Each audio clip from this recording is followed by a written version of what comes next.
444. Alam rahasia Sekte Wendao. Melihat Dev terjebak, Yuki dan Rain sangat cemas. Tapi tidak peduli metode apa yang mereka gunakan, mereka tidak bisa membuka formasi peri yang terperangkap. Kamu tidak perlu membuang energimu dengan sia-sia, kamu tidak bisa membuka formasi peri yang terperangkap ini. Kata Dev kepada Yukin. Tidak, aku harus menyelamatkanmu, aku tidak bisa hanya duduk dan melihatmu terjebak di sini. Yuki mengayunkan tinjunya, dan meninju formasi peri yang terperangkap.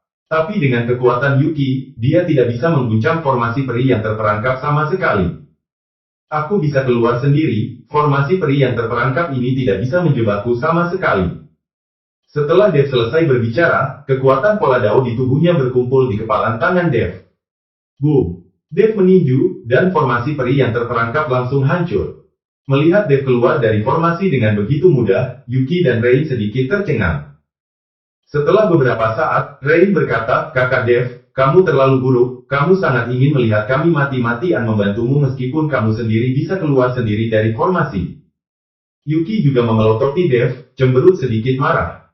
Melihat ini, Dev hanya bisa bergegas maju untuk membujuk Yuki. Oke, cepat keluar dari sini, atau kamu tidak akan bisa pergi ketika orang-orang itu kembali. Yuki mendorong Dev, menyuruhnya pergi dengan cepat. Jangan khawatir, aku akan bisa membawamu keluar dalam waktu singkat. Dev mengikuti Yuki dan berkata, aku percaya padamu, ayo pergi. Di bawah desakan Yuki, Dev meninggalkan alam rahasia Sekte Wendao. Setelah kembali ke gerbang naga, Dev memikirkan pedang pembunuh naga miliknya, dan merasakan kepedihan di hatinya.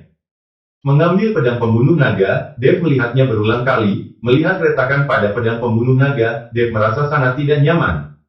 Pedang pembunuh naga ini menantangnya. Pedang pembunuh naga ini bertarung dengannya ke segala arah, dan itu sudah menjadi satu dengan pedang manusia, tapi sekarang pedang pembunuh naga itu rusak, Dev sangat sedih. Apakah ada cara untuk memulihkan pedang pembunuh naga ini?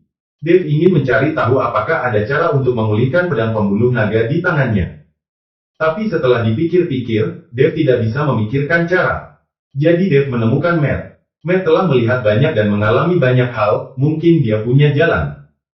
Ketika Matt mendengar apa yang dimaksud Dev, dia juga merasa sangat malu.